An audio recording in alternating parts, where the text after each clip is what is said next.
Hello everybody, hope everybody's doing well. Today we want to talk about the limits of an organization. Since our earth was created, there's been a recognition that teams and organizations are among the most fundamental of society.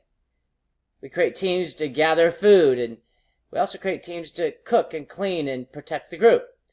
There's an acknowledgement and an appreciation that organizations and teams are a necessary component of society. There's a limit to what organizations can do. That limit also creates barriers that compromise teams that have ambitious goals. The most prominent and the most challenging to overcome in relation to organizations and teams include these four aspects.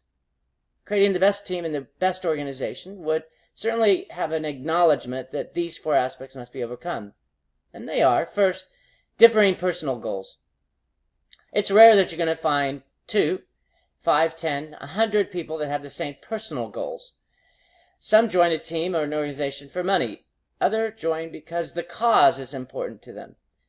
And even when you join a team, that may not be the main reason that you stay with the team.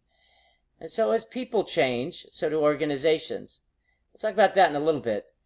But unless you have the same ambitions, then it's going to be difficult for people over the long term to create a team that's going to be conducive not only to their personal needs, but also to the organization's.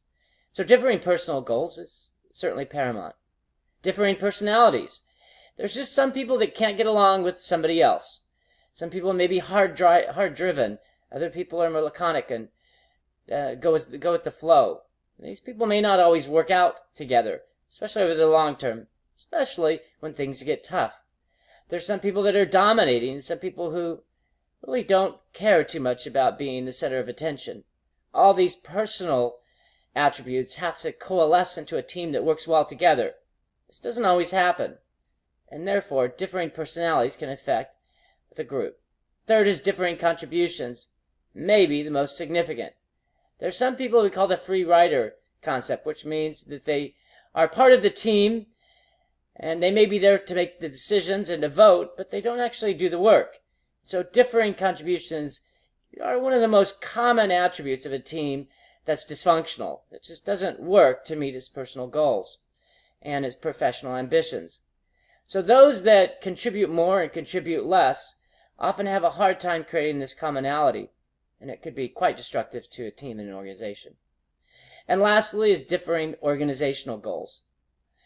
The best way to say that is, this is not what I signed up for.